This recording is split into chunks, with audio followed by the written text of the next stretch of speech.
Ariel Sujarchuk, intendente del municipio de Escobar. Un intendente no es el rey de Roma, es el vecino que votó una mayoría de los vecinos. Yo soy un rebelde. Lo mío no es romper todo, armar quilombo. Lo mío es, vos decís que esto no voy a poder, mira vos. En los estamentos de la función pública es una de las más estresantes y gratificantes al mismo tiempo. A los 15 años lavaba autos. Yo hice 20 campañas electorales, 19 como asesor y una como candidato en causa propia. ¿En la política qué porcentaje incide la suerte? Sería como el Fernet, 70-30. A mí me da mucha bronca a los que dicen que la Argentina anda mal en 100 años. La mayoría somos hijos o nietos de inmigrantes. Mi abuelo llegó con una valija de cartón, mi viejo fue creciendo, sus 3 hijos somos universitarios. Digo, esa es la historia de la Argentina. Definamos qué es la argentinidad y qué no se negocia. La Malvinas no se negocia, las fronteras no se negocia, bueno, cuidémoslas. El tema transparencia es uno de los que tiene que estar bien claro. También hay que ser y parecer, que no estaría pasando en este momento. No hay gobiernos totalmente perfectos ni imperfectos. Macroeconómicamente este gobierno arrancó bien. Después hizo todo lo que decía que no iba a hacer. Iba a cerrar el Banco Central, al final el Banco Central interviene de manera permanente. Iba a dolarizar, especificó. ¿Qué crees que le hizo el kirchnerismo al peronismo hoy? Si tenés que dialogar con alguien de la oposición, ¿con quién te sentarías? Si vos me decís que venimos hace 10 años de gobiernos con problemas, te firmo. La Argentina es un país hermoso. El mundo le encanta a la Argentina. Amemos a la patria, que a los argentinos nos va a ir cada día mejor. Ariel Sujarchuk, intendente del municipio de Escobar, bienvenido a La Rosca Podcast. ¿Cómo estás? Bien, contento, levemente nervioso y emocionado. Bueno, no nos pongas presión con eso.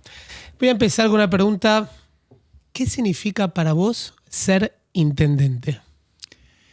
No es un cassette, es una oportunidad maravillosa que la vida me dio para trabajar en mejorar la calidad de vida de la gente. Dentro de este título, que podía ser muy genérico y lo firmaría cualquiera, en los estamentos de la función pública es una de las más estresantes y gratificantes al mismo tiempo. Estresante porque es una tarea sin red. El intendente vive en su pueblo, camina por su pueblo, es como andar en moto sin casco, todos los bichos van a la cara. Pero por otro lado, si vos deseás hacer algo y tenés los fondos para hacerlo, realizarlo es un paso más. Y cuando lográs esa dinámica, salen cosas maravillosas que creo que los que nos pasó en Escobar estos años. Y yo amo ser intendente. Alguien que le gusta gestionar, el cargo de intendente es hermoso. Espectacular. Para conocerte un poco más y la gente te conozca, ¿dónde naciste? ¿De dónde viene tu familia? ¿Venís de familia de políticos? ¿Cómo surgió esa vocación por la política? Nací en el barrio porteño de Flores, un barrio periférico de la... Igual que el Papa Francisco. Exacto. De Igual hecho, que el Papa Francisco. La casa de mis padres, o sea, donde yo nací, está frente a la plaza, o sea, al otro lado, desde el balcón de la casa, del departamento donde vivía, se veía la iglesia de San José de Flores, donde estaba el cura Jorge Bergoglio. Y justamente estuve en Pilar, en la USAL, y uno de las autoridades académicas que estaba era la misma zona, así cuando uno dice Flores y está vinculado al Santo Padre, es como una contraseña automática de sonrisa, te conozco el barrio. Ariel, contanos de tu niñez en Flores. Bueno, sigo contando. Entonces, mi papá, nadie en mi familia hizo política, y yo tampoco hice hasta de grande. Mi papá falleció, era ferretero, estaba en Floresta, ningún chiste pavote en el medio, vamos a poner. En segundo lugar, fui a una escuela hebrea en Flores, que hace poco cerró. Fui a un secundario público. Perdón, vos sos de la colectividad por tu apellido, Sujarchuk. Sí. ¿De dónde vienen? ¿De qué parte del mundo viene tu familia? De parte de mi papá, de Ucrania, y de parte de mi mamá, de Polonia. Y mi abuela paterna, era argentina. Y su ascendencia era alemana, pero ya era una generación argentina. De parte de mi papá no era muy practicante. De hecho, mi papá fue al Buenos Aires English High School, un colegio inglés de Belgrano. O sea, y se crió en Bahía Blanca. O sea, tenemos un origen muy heterogéneo. Interreligioso. Y multicultural. Multicultural. Sí, de hecho, toda mi familia es multicultural, y creo que eso me formó en tener la forma de ser dialoguista. Para algunos es una virtud, Totalmente. para otros creen que eso es un blando, pero es mi forma de ser, innegociable además. A mí me gusta hablar con todo el mundo bajo el único código irrenunciable que es el respeto. Y volviendo a eso, contás que en la escuela tuviste hebreo, ¿sabés hablar hebreo o escribir? Es difícil. Sí, saber hablar sería como un montón a esta altura, ¿no? Porque, pero digamos, sí, hablo un poco de hebreo, como lo suficiente para poder ir a un mercado y comprar y pedir descuento, lo cual es muy importante si sos de la colectividad. Y después, sí, tengo tradición judía, hice mi bar mitzvah, mis hijos también, pero nunca fui religioso. O sea, no soy una persona practicante, digamos, soy un judío cultural y gastronómico principalmente. Y después, ya en la secundaria no fui a escuela hebrea, ninguno de mis hijos tampoco. Me casé hace un año y pico con Macarena, mi esposa. Hicimos un casamiento integrado, no se usa más mixto. Está muy bien. Integrado, así que había un Hassan, que es un cantante judío, que fue compañero mío de la primaria, y un diácono que, bueno, representando al culto católico, estuvo muy lindo. Así que, muy interreligioso.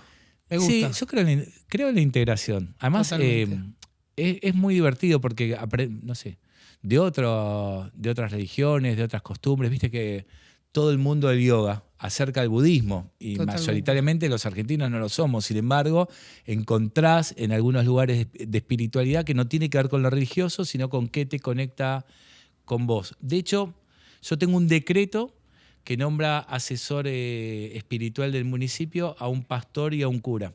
No te puedo creer, qué lindo eso. Y principalmente con ese pastor, que tengo una relación humana muy profunda, es con alguien con quien tengo muchas charlas.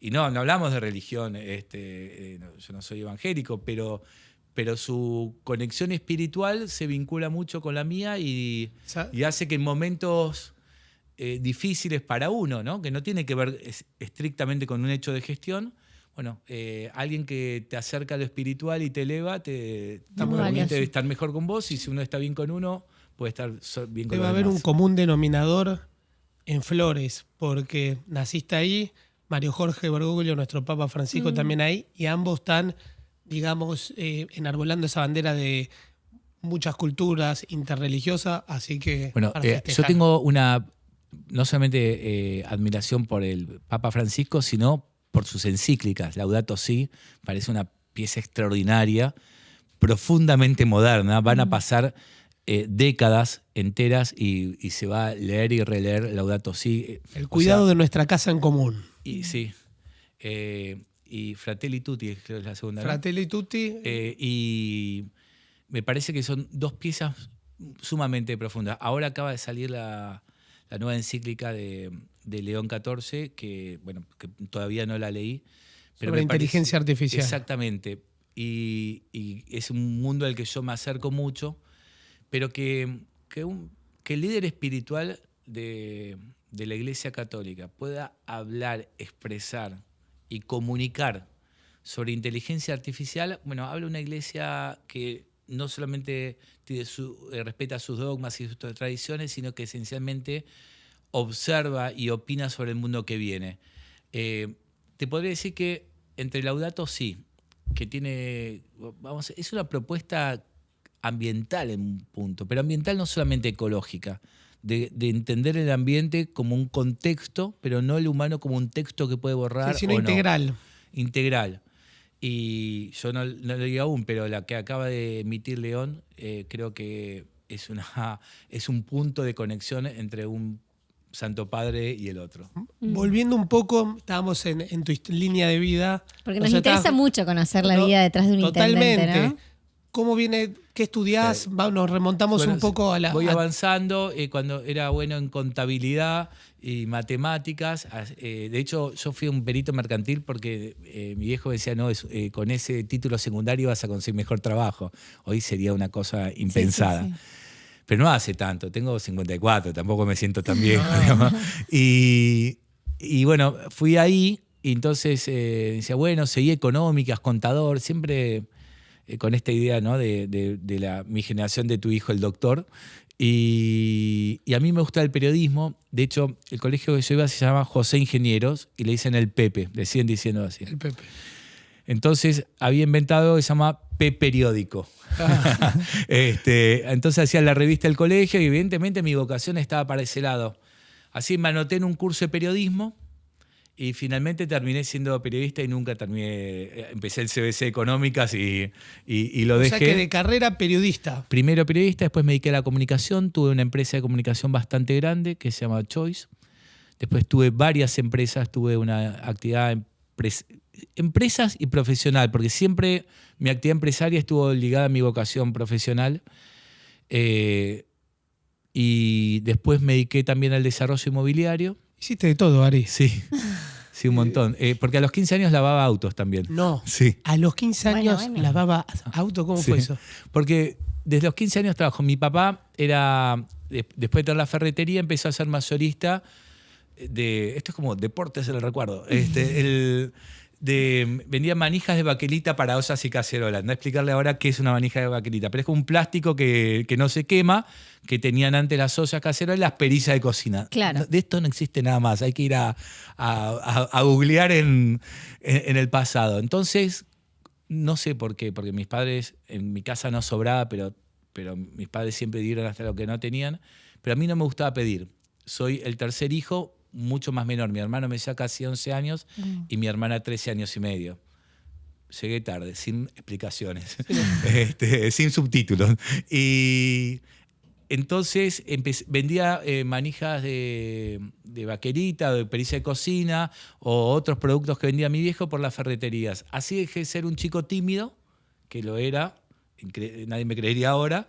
Después trabajé como coordinador de grupos en instituciones de la colectividad, después en instituciones deportivas, después fui director de juventud y así fui haciendo muy un montón inquieto, de cosas. Siempre Sí, muy inquieto. Sí, sigo siendo, es como... Soy Bueno. como insoportable en casa. Necesito hacer Pero es algo algo. bueno, ser inquieto y proponer y ser emprendedor. Y volviendo un poco entonces, te armaste la empresa de comunicación, Sí. te fue muy bien. ¿Y cuándo das ese primer salto? Tengo un día clave. A ver, Nos iba bien. Soy jefe de prensa de la AMIA después del atentado. Después manejo la comunicación del Colegio Público de Abogados de la Capital Federal. Ahí empiezo todo un camino vinculado al derecho. Con los años me recibí de abogado. tremendo. O sea que sos periodista y abogado. Sí. Y tengo varios cursos de posgrado en comunicación y en administración de situaciones de crisis. Y cuando la Universidad de Buenos Aires queda acéfala porque finalizó el mandato de un rector que se llama Jaime Echeverri y había mucho quilombo en la UBA y no se podía elegir, queda un vicerrector interino y soy uno de los 2 funcionarios que nombran para hacerme cargo de la comunicación. Mira. Ese es como mi primer cargo público. Lindo desafío. Enorme, porque para un comunicador poder manejar la comunicación de la UBA es como una chapa Sí, disruptivo. gigante. ¿Y qué sentiste ahí? Poder aplicar el periodismo, la comunicación. Un montón. Pero tengo un momento anterior que es cuando yo me doy cuenta que necesitaba un cambio en mi vida. La consultora nos iba muy bien. Un día ganamos una cuenta muy importante de un banco importante que en términos económicos era realmente interesante.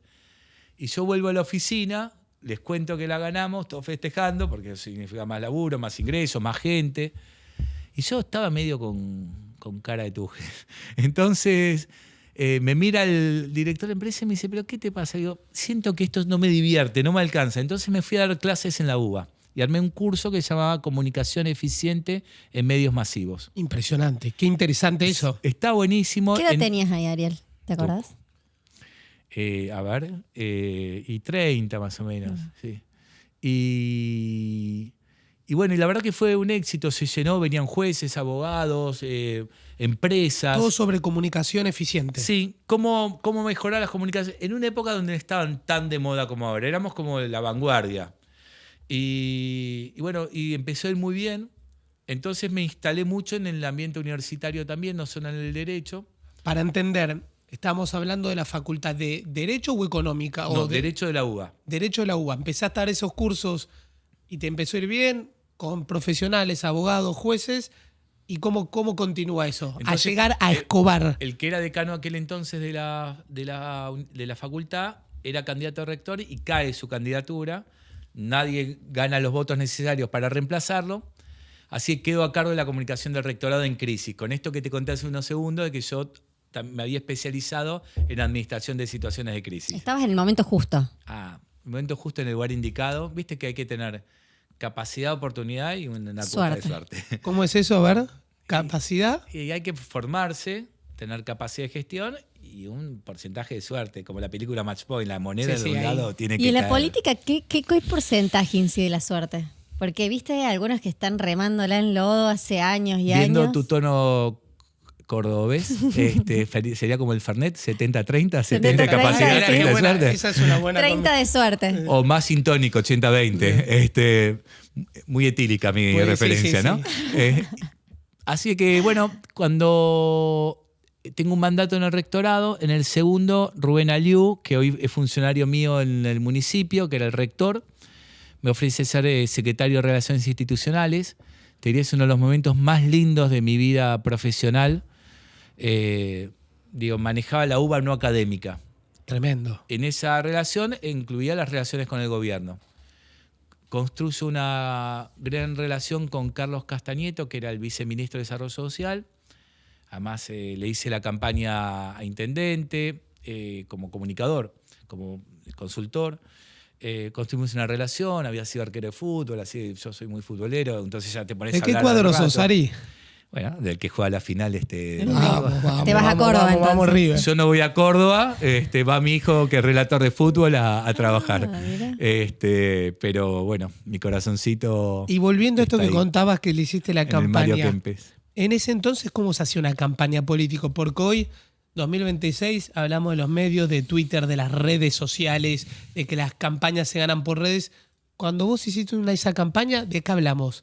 Bueno, a mí me toca ser parte del proceso de transformación más fuerte de la era de la comunicación. Perdón. Yo cuando abrí mi consultora era muy moderno porque tenía un fax con broadcast. Claro. Que pasaba una hoja e iba a 50 teléfonos a la vez. Tremendo. Era la vanguardia. Era el agente de IA más zarpado del mundo. Bueno, tenía internet por dial-up. De hecho, yo tengo mi primer email de una red que se llama Epstein, que era... perdón, Epstein no. Mejor Epstein no. No, Epstein no. La red la tenía la ORT, ahora me acuerdo cómo se llama, y no tenía con quién mandarme mail en el año 95. Pero bueno, siempre buscando en definitiva la vanguardia del momento.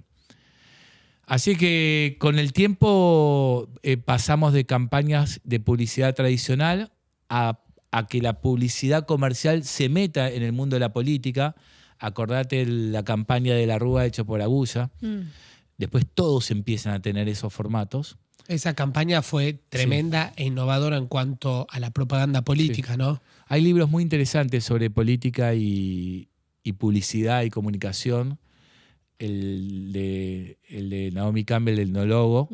Pero tenés un libro muy interesante también que muestra la campaña de Ronald Reagan, que gana las elecciones de Estados Unidos hablando de la Guerra de las Galaxias, que afortunadamente no pasó. Con esto quiero responder tu pregunta. Independientemente del canal y el medio que va mutando, hay un punto que es encontrar el tema de cada campaña. Alfonsín ganó con las bases de la República y la democracia. Menem ganó con el salariazo y después con la estabilidad.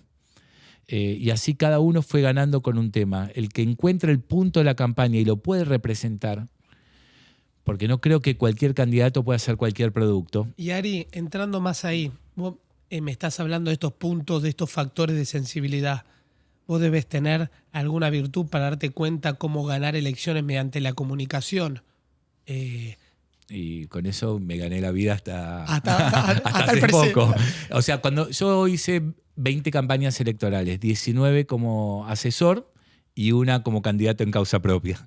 Esa fue la última campaña de Choice. Tu propia campaña, digamos, porque una cosa es vos dirigir un candidato y moldearlo y armarle toda la estrategia, y otra cosa es... pero viste que es como ese médico que es un mal paciente, ¿no? Sí, eso, ¿no? Como yo tenía la consultora en plena actividad cuando me presenté a elecciones, entonces Yo tuve la fábrica de humo, ¿no? Para citar otro podcast de la casa.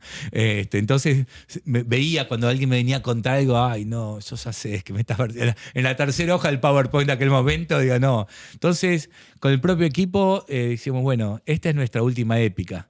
Por supuesto que yo no era el diseñador de mi propia campaña porque tenía en aquel momento una empresa grande que lo sabía hacer, pero no iba a confiar en nadie más, no iba a confiar más que mi propio equipo, a quien conocía y que nos conocíamos, y que todos se transformaron también en amor propio por esa campaña. Ahí no había un cliente, éramos nosotros mismos que... La camiseta estaba puesta en serio. Pero, claro, Ari, quiero saber cómo llegás a Escobar. Veníamos con la uva, porque con tus campañas, con tus cursos, porque en algún manejaste a muchos momento, políticos. ¿Cómo llegás al municipio de Escobar en la provincia de Buenos Aires? el que era mi abogado me invita a comer un asado a un barrio cerrado en Escobar. Y cuando me voy ahí, yo tenía a mi hijo chiquito, y me gustó, dije, bueno, y esto está cerca de Buenos Aires. Entonces le digo, chico, ¿conoces a alguien que alquile algo? Y me dice, mira, la misma dueña de mi casa tiene una que alquila, y ahí me mudé y me encantó. De hecho, creo que fue en el año 2008-2009 que nevó en la provincia de Buenos Aires, un 9 de julio, yo estaba ahí, en ese lugar. Después me compré un lote en otro barrio cerrado que se llamara Santa María, y ahí construí mi primera casa, y bueno, después me mudé a donde vivo hoy. Y siempre con la idea de vivir más tranquilo. Mirá cómo terminé. Por eso también creo que uno es artífice de su destino, pero también tiene que ser permeable a que la vida te lleve, te proponga. Por eso ese componente de suerte tiene que tener una diagonal con el de la intuición. Yo hago un chiste, digo, tengo nariz grande, pero no al Pepe, digamos. Hay que leer. Eso, mira, gestionar y comunicar requiere de dos sensibilidades. La de la yema de los dedos, viste que uno en la yema de los dedos tiene la sensibilidad de algo, y después el puño cerrado, que es la firmeza para poder traccionar e ir para adelante. La combinación de ambos factores es el que te permite ser sensible y permeable para poder leer el escenario, pero después tener la convicción y la firmeza para no dejarte guiar por la coyuntura todo el tiempo. ¿Y cuál fue esa intuición que sentiste cuando le dijiste a tu equipo, che, voy a ser yo el candidato de Escobar? No fue así. ¿Cómo Creo fue eso? que fue un proceso. Fue un acto de rebeldía. Yo soy un rebelde, siempre. Pero un rebelde institucional. O sea, lo mío no es romper todo, armar quilombo, hacer rinraje, tirar caca en la puerta de nadie. Lo mío es otro estilo. Lo mío es, vos decís que esto no voy a poder, mira vos. Así como cuando nos peleamos en casa es tremendo, ¿no? Pero yo era funcionario de la UBA y no me dejaban hacer nada en Escobar. O sea, podía traer un montón de cosas, cursos, lo que se le ocurra, y no me dejaban. Cuando entro a ser funcionario de desarrollo social, no me dejaban. Y mi punto de quiebre, así como el que te conté del banco, fue el punto de quiebre hacia la escena pública, académica, pero escena pública, en fin. El punto de quiebre acá pasa que cuando está en la UBA, Pasarols, que es un orfebre muy famoso, que hizo los bastones presidenciales de casi todos los presidentes hasta el último, que no dijo que lo haga, hace el cáliz del Papa Francisco, el primer Papa argentino en la historia. Entonces toma una idea maravillosa, que es que ese cáliz lo sinceren todos los argentinos. Tremendo. Entonces va recorriendo distintos pueblos de Ushuaia a La Quiaca, de la Cordillera del Río, y me dice, Ariel, ¿crees que vayamos a Escobar? Entonces le digo al intendente de aquel entonces, me dice, no, eso no. Le digo, ¿no? Entonces digo, bueno, ¿me dejás poner una pequeña mesita en una placita? Me dijo que sí, pero me subestimó. Así que no puse una mesita, puse una carpita. En esa carpita hicimos toda una situación, y le sugerí a Pasarol poner un libro al lado. Para que le digo, dejemos que la gente exprese. Pará. No puedo creer que un poco a raíz de hacerle esto de un mate que iba a ser el cáliz que iba a ser para usó Francisco, no sé si el único, pero el primero que gracias usó. al cáliz de Francisco. Soy intendente. Sos intendente. Y a la carpa, al gaseo y al animarse. yo creo en Dios. Así que vamos a agregarle al porcentaje de suerte una cuota de ayuda divina, ¿no? Y ahí dejaste el libro, fue la gente a firmar. Bueno, lo que leíamos con Pasarol era la profundidad de lo que escribía la gente. Rezaba con eso, que todavía era una chapa, porque después se tenía que terminar de moldear. Y la emoción con lo que escribían. Y me consta porque después terminan siendo 3 biblioratos muy grandes que lo recibió el Papa Francisco, no sé si leyó todos, pero sí sé que le dedicó un tiempo importante y que rezó sobre eso. Qué Entonces, lindo. ese día dije, esta sociedad necesitaba un cambio. Y la sigla era Hay alternativa para el cambio en Escobar. Todavía no existía Cambiemos. Mirá. Ariel hace. O sea, mezclaba la acción de hacer con lo que significaba la sigla de hace. Y así comenzamos, le pegamos. Le pegamos en un punto que supimos leer y que después trabajamos de manera incansable hasta lograr el objetivo. Que el objetivo no fue ganar solamente, el objetivo fue cambiar, transformar y mejorar la vida de nuestros vecinos. ¿Cómo es la vida de un intendente? Si la vida del intendente es muy distinta a la que era antes de ser intendente, se equivocó. ¿Por qué? Porque perdés genuidad. Tu vida se transforma porque la carga horaria de tu trabajo, la exposición de tu trabajo y el ser más conocido genera condiciones. Pero yo voy al súper, ayer fui a jugar al pádel con mis amigos, no sé, camino por la calle como todos, a sabiendo de que algunas prudencias particulares tengo que tener por la representatividad que tengo y por el rol público que ocupo. Pero un intendente no es el rey de Roma, no es un ser divino ni un juez. Es el vecino que votó una mayoría de los vecinos y que tiene que gobernar para todos los vecinos. Y que además, si usás el sentido común, de izquierda a derecha, partidario, miralo como quieras, religioso, laico, haces una lista de 20 temas. Yo te hago el desafío ahora, damos vuelta a estas hojas. Metemos 20 temas, los que tiene Mario, los que tenés vos, Andy, los que tengo yo, en 16 le pegamos. Seguro. Totalmente. Hay Un más coincidencia 17 que lo podemos negociar. ¿Qué tal? Y hay 3 que tenemos que respetar, que pensemos distinto. Y en serio.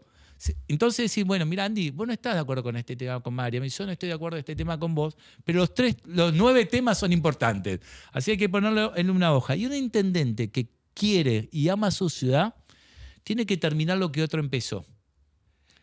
Y dejar un legado para que otro pueda continuar. Ahí esa ciudad progresa, porque materialmente hay cuestiones que se resuelven en un periodo o en 2, y otras que necesitan una continuidad a lo largo del tiempo. Por eso, la planificación de una ciudad tiene que tener un consenso, pero no solamente un consenso político partidario, tiene que tener principalmente un consenso ciudadano, para que yo invierta en aquellas cosas que en el futuro van a servir a la sociedad, pero que lo pagamos los ciudadanos de hoy. Y eso es un consenso social. Sería el pacto de Mariano Moreno local. Ariel, ¿vos creés que ese consenso social fue la clave para vos lograr tu tercera reelección? Entiendo que sí.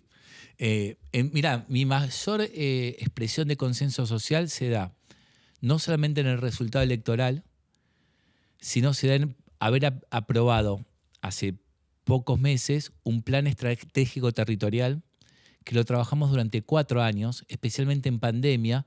Nos sirvió ese aislamiento para dedicarle mucho tiempo a pensar, a trabajar, a debatir, a hacer un recorrido por todas las localidades y a agotar todo mi esfuerzo en lograr un consenso con la oposición para que salga por unanimidad.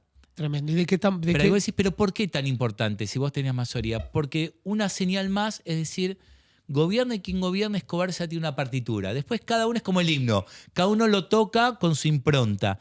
Pero tenemos que tener una partitura de mediano y largo plazo. Entonces, Escobar, que tiene localidades más de 130 años, pero que hace 65 años, 66, que se escindió de Pilar, hoy tiene un plan estratégico al centenario.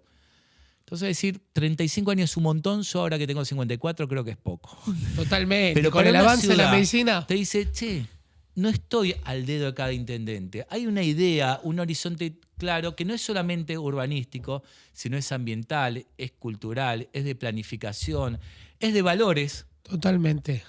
Ari, ¿qué significa para vos Escobar? Porque tal vez, bueno, yo soy vecino que estoy ahí en Benavides, del municipio Ahí de Tigre. Estás más al lado. cerca de Maswitz que del centro de Tigre. Totalmente. Ahora, y vas a comer a la calle Mendoza. Sí, por supuesto. Pagas la cuenta. Sí. Bienvenido, entonces.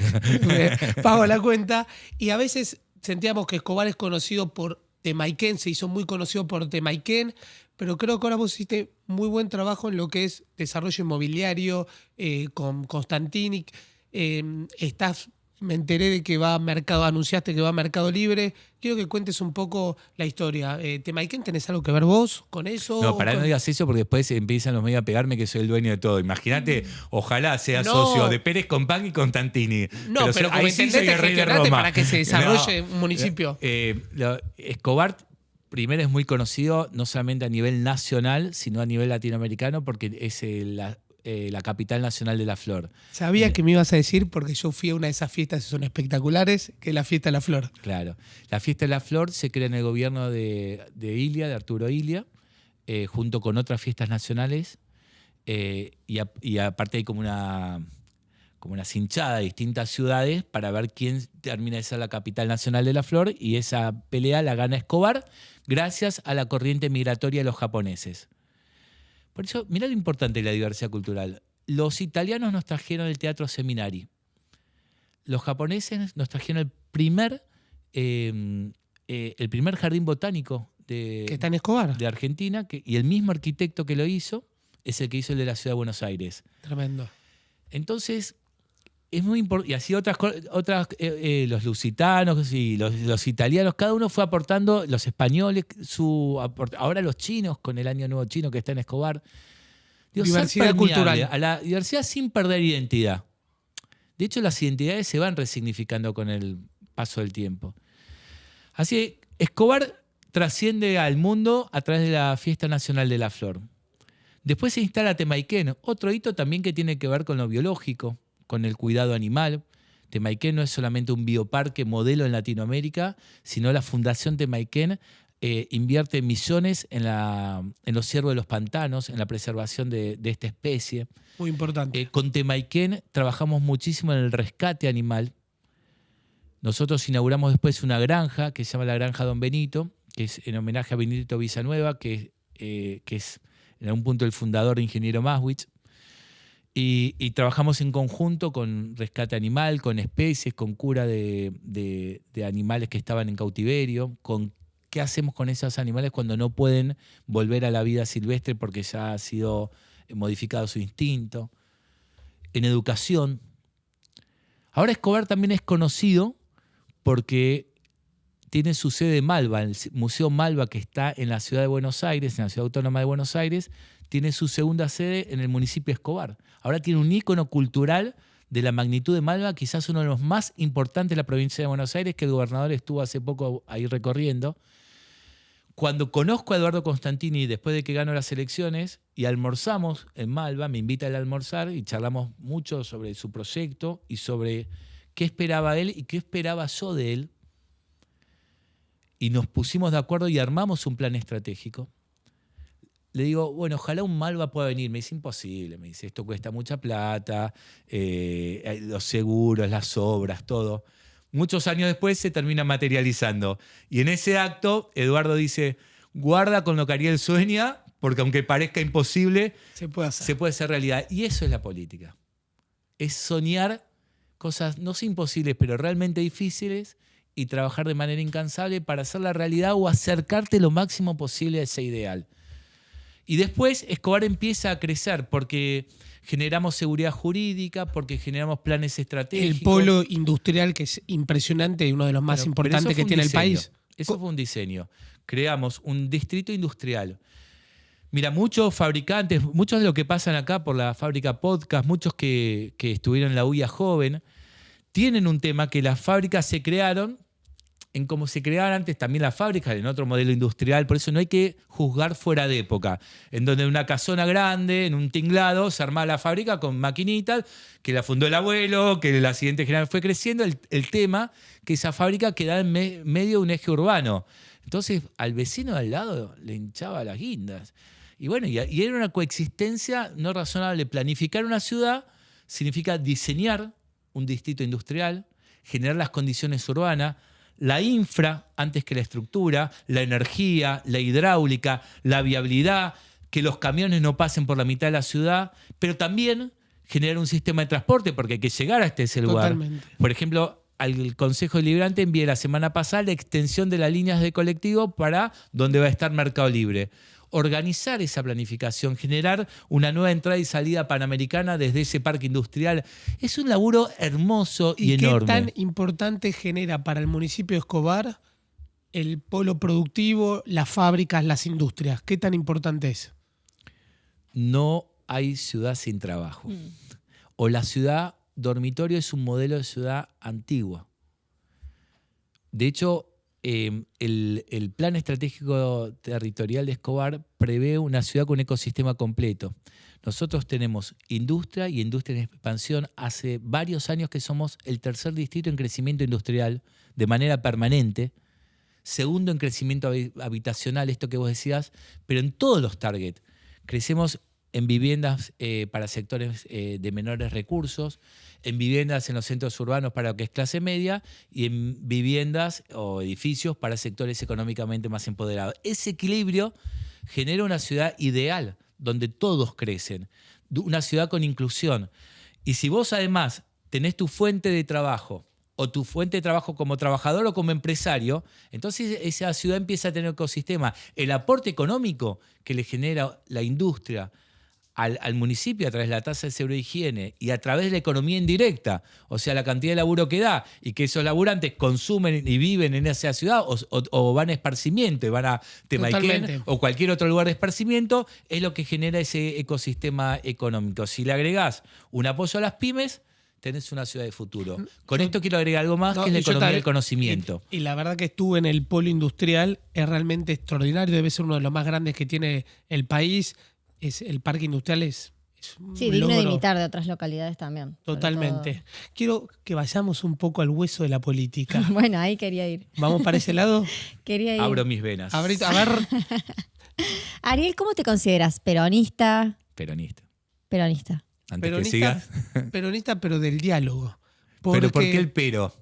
No, ¿Por qué el pero? Bueno, porque... Algunos te dirías medio gorilón eso. No, pero me no. gusta el concepto ese que marcaba recién de llevar uno de los empresarios capitalistas más importantes que tiene el país, como es Constantini, un desarrollador inmobiliario extraordinario, y el peronismo que implica justicia social y ese abrazo entre los dos que fusiona para mejorar la calidad de vida y darle valor agregado a una ciudad. Mira, creo que hay que ver sigamos hablando del Papa Francisco, cómo él define la justicia social. Cómo podemos concebir un mundo sin equidad y sin un manto de piedad sobre los que más necesitan.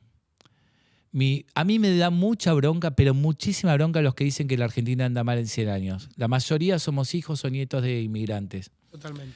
Mi abuelo llegó a la Argentina con una valija de cartón y atrás, adentro tendría 3 suéteres rotos. Digamos, ¿no? Llegó de la guerra, o sea, del peor de las situaciones.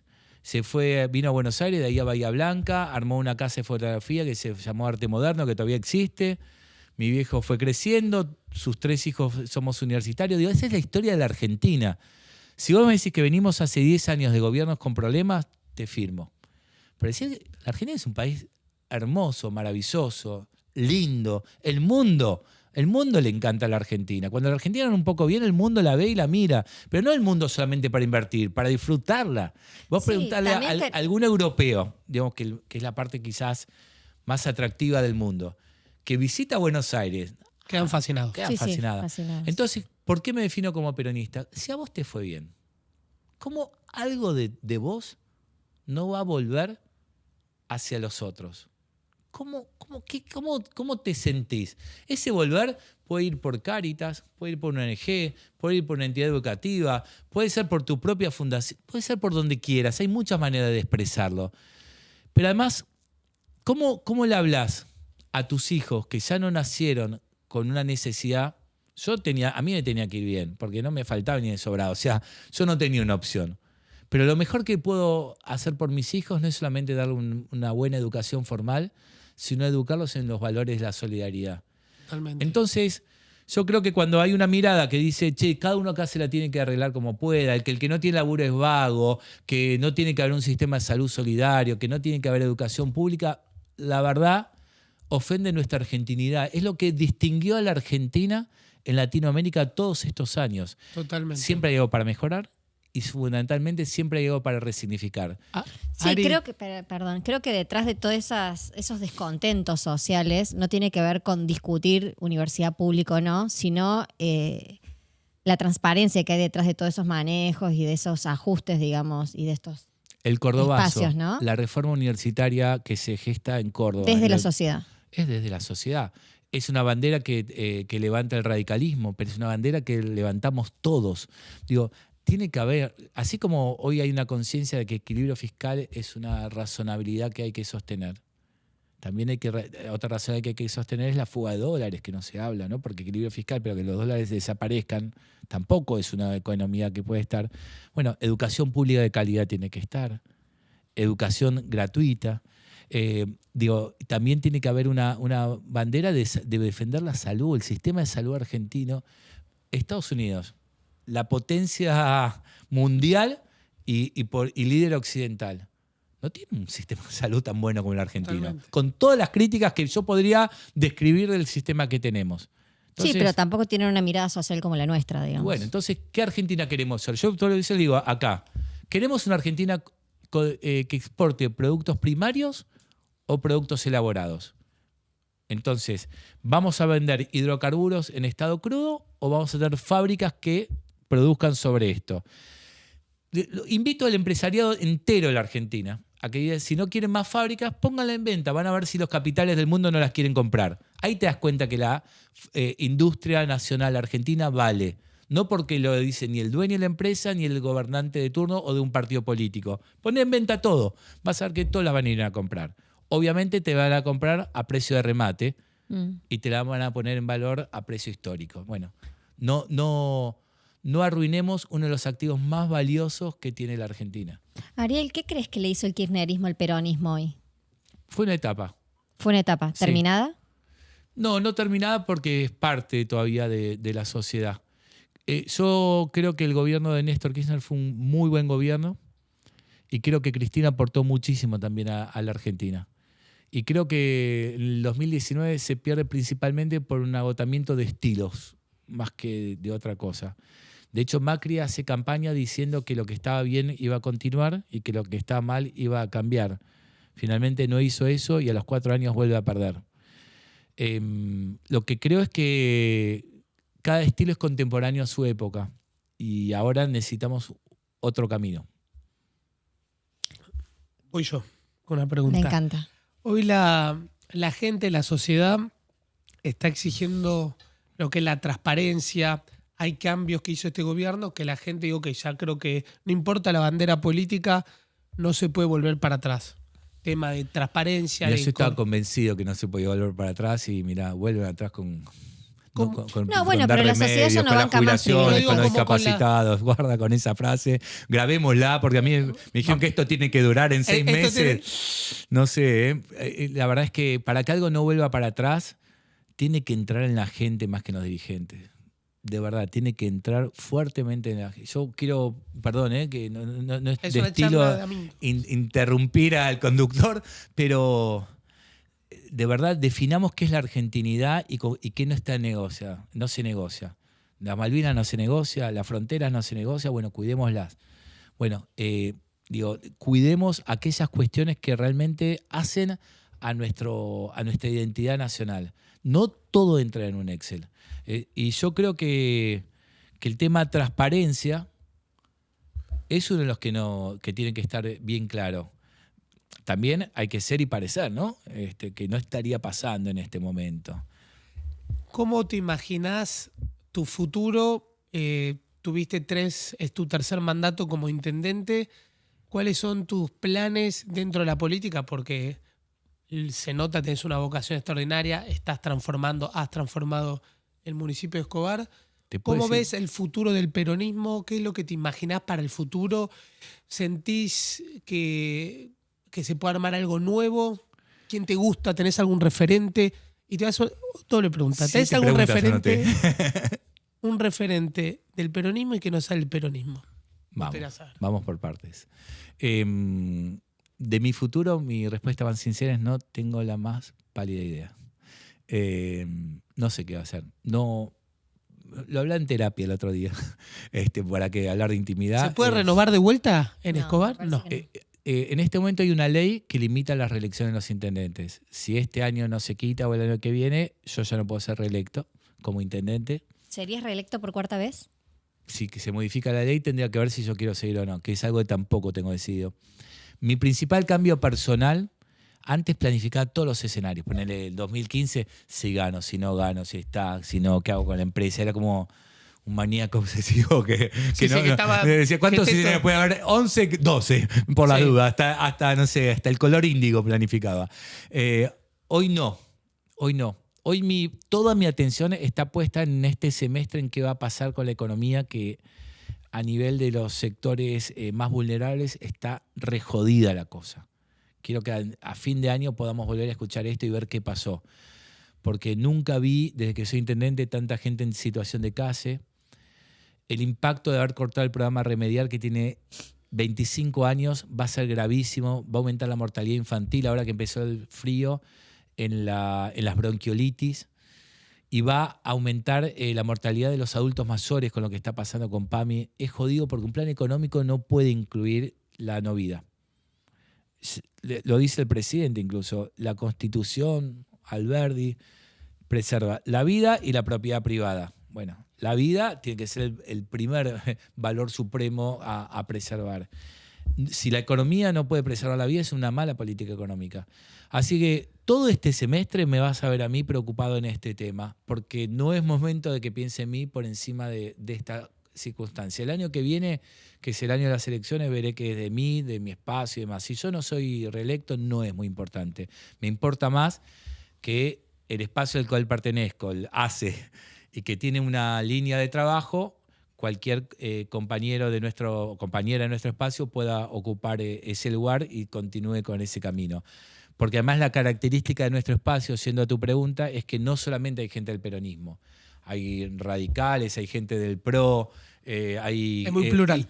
Y mucha gente que no tiene pertenencia partidaria, pero que tiene mucha actividad. De hecho, buena parte de mi gabinete no tiene afiliación política, ni la tuvo, ni está.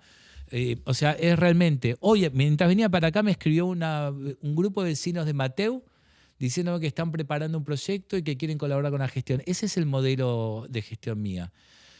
El peronismo se renueva de manera permanente. Mirá todos los ciclos y sin Perón, lo cual lo que no tiene que quedar es vintage. Yo creo que... Vos hablas mucho de ese concepto. Sí, hay veces que quedas vintage. Y hay veces que lo vintage se pone de moda, ¿no? Y llega al gobierno de manera libertaria. Pero sus recetas son lo más vintage que vi, digamos, ¿no? Con los mismos funcionarios incluso, que estuvieron con De la Rúa, con Macri. Pero bueno, son cosas que pasan. También parte de nuestros errores. Creo que hay que... que hay que llevar adelante esta idea de un país con todos adentro. Un país para pocos no es el modelo argentino. Nosotros no quiero el modelo de Perú ni el de Paraguay. Pero sí quiero un modelo de alternancia política que pueda tener reglas claras, como lo tiene Chile, como lo tiene Brasil y como lo tiene Uruguay. Latinoamérica tiene buenos ejemplos. Entonces, la alternancia política no es excusa para un péndulo económico que siempre te deje patas para arriba. Por eso tiene que haber un gobierno con capacidad de diálogo con todos, con capacidad de generar políticas de Estado, y tiene que tener la convicción suprema de dialogar con la oposición y no la tentación de que cuando es gobierno y tiene una mayoría legislativa te lleves puesto a los demás. Ari, si tenés que dialogar con alguien de la oposición, ¿con quién te sentarías a dialogar? Con todos. ¿Y del gobierno actual? Bueno, el Colo Santini me parece un tipo con el que se puede dialogar. Francos, el anterior ministro, también era una persona dialogable. Con Sebastián Pareja tuve mucho diálogo. No significa que con esto me ponga de acuerdo siempre, ¿no? Pero me parece gente súper razonable con la cual hemos dialogado. En PAMI hay funcionarios, aunque no comparto lo que están haciendo, que se puede establecer diálogo. Además, te quiero ser sincero, no hay gobiernos totalmente perfectos ni imperfectos, aún en la disidencia. Yo creo que macroeconómicamente este gobierno arrancó bien. Después... hizo todo lo que decía que no iba a hacer. Iba a cerrar el Banco Central, al final el Banco Central interviene de manera permanente. Iba a dolarizar, especificó. Perdió el dólar. compré un catálogo de eslogan que no tiene nada que ver con la práctica política, en algunas situaciones a favor. ¿No te pasa vos a la hora de gobernar que hay veces que decís, che, vengo con un plan y los tiempos, el timing de la política y de la gestión son otros? Ese es el arte de gobernar. Sí, te va a pasar, Mariam, cuando seas gobernadora, pero, Qué buen. pero me parece que es como una orquesta. Bueno, el que está a cargo de ese ejecutivo tiene que dirigir todos los instrumentos y ser coral. Para que suene bien todo, tiene que tener una partitura, pero fundamentalmente tiene que ser coral, tiene que estar todas las voces, ¿viste? Como en la cancha. Yo cantando soy un perro, pero si cantamos todos juntos, afinamos. Totalmente. Y es un fenómeno mágico. Bueno, ¿qué queremos? ¿Un soprano o queremos una hinchada? ¿Qué Argentina queremos? ¿La de un soprano que canta bárbaro, que la rompe en el Colón? ¿O queremos una hinchada que llene estadios? Yo soy parte de la idea de siempre un movimiento colectivo. Bueno, hoy está la idea suprema de que el hombre se tiene que salvar como puede, que el individuo está por encima de lo colectivo o lo grupal. Y yo creo que todo lo contrario, que el ser humano por su propia característica es un ser que vive en comunidad. Y comunidad es mancomunarnos. Y si no nos mancomunamos, como decía el Martín Fierro, nos devoran los de afuera. Ari, tenemos el nuevo segmento. Ah, con el Tato teléfono. Bores. Tato Bores. Acá te tengo el teléfono. Tenés que hacer una llamada a quien sea. ¿A quién llamás? Tarán. La línea roja. En la línea roja. ¿A quién llamás? ¿Levanto? Levantá. ¿Y por qué? ¿Y por qué? Y primero llamo a mis hijos. Muy bien. Mirá cómo los tenés, ¿eh? Y los tengo siempre presentes. A ver cómo están. Casi soy un padre y casi una Iris Mame, una madre judía. Así estoy como. Van a estar contentos tus Casi hijos que les que dice los todo el llamás a tiempo. ellos. Sí, no, contento un rato y después me dicen, viste, Ya los está. ojitos se los revolean de manera loca. Después llamo a. Era un llamado, pero te vamos a conceder 2 llamados. Primero llamás a tus hijos. Necesitas algo. ¿Eh? Se queman las papas. ¿A quién llamas? Tensión en el estudio. Tum. Necesito algo. Y llamo a algunas personas que son más de una, pero que consulto mucho. Y que a veces no pensamos igual, pero que tienen Ay, pero me interesa saber ese nombre. 2 virtudes. La de decir lo que piensan sin ningún problema y la de decirte las cosas en la cara aunque te joda. Muchos fueron jefes y docentes míos, que cada tanto me tomo un café y que eso me hizo crecer. Lo que más me hizo crecer es aprender de mi jefe en la primera agencia de publicidad que es la que estuve, que hasta hace poco nos juntamos, de algunos docentes que tuve, de jefes, de varios, incluso que no solamente a veces pensamos parecido, a veces distinto, pero que nos une la honestidad intelectual Muy importante. y bancar. Para ir cerrando, agradecerte de que hayas venido a la Rosca Podcast. Si querés dejar algún tipo de mensaje para el futuro, para la Argentina, para los jóvenes o a quien quieras, ¿qué mensaje puedes dejar? Primero quiero felicitarlos. No es un acto de chupamiedismo, sino de la verdad. ¿La pasaste bien? Re bien. Vine con miedo, pero estoy contentísimo. Nada, todo lo que están haciendo desde la fábrica para acá me parece vanguardia. La vanguardia es así. Cuando uno se anima y, salieron del lugar de confort para pasar de la fábrica de productos a la fábrica de ideas y mostrar lo que son y no solamente un pedazo. Así me parece genial y encontrar una línea de nombres muy, muy taquillera. Así que gracias por hacerme parte. Mi mensaje es principal que si te gusta el lugar donde estás, cuídalo. Y lo cuidás. No es lo mismo hacer este vaso bien que se rompa, ¿no? No es lo mismo que dure o que no dure. No es lo mismo hacer algo con respeto y con amor que solamente importándote cuánto te deja. No es lo mismo yo soy músico y toco y si al lado no le gusta que se joda. No es lo mismo cuando el otro es un lugar tan importante, ¿no? Amar a tu prójimo como a ti mismo. Entonces, bueno, amemos a la patria, que a los argentinos que somos parte de ella nos va a ir cada día mejor. Muchas gracias, Gracias, Ariel. Ariel. Gracias. Muy bien.